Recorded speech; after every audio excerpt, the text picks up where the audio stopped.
How to insert silence in audio using WavePad.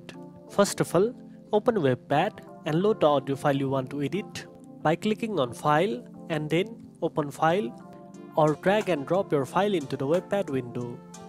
Next, use the mouse to select the exact point or section in the waveform where you want to insert silence. Then, go to the Edit menu at the top and click on Silence. After that, select Silent Current Selection from the options.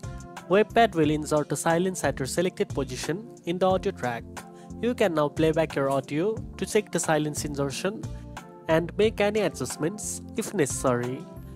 You can also use other silence options such as insert silence at cursor, insert silence at beginning, insert silence at end, trim silences, and silence caps with noise gates.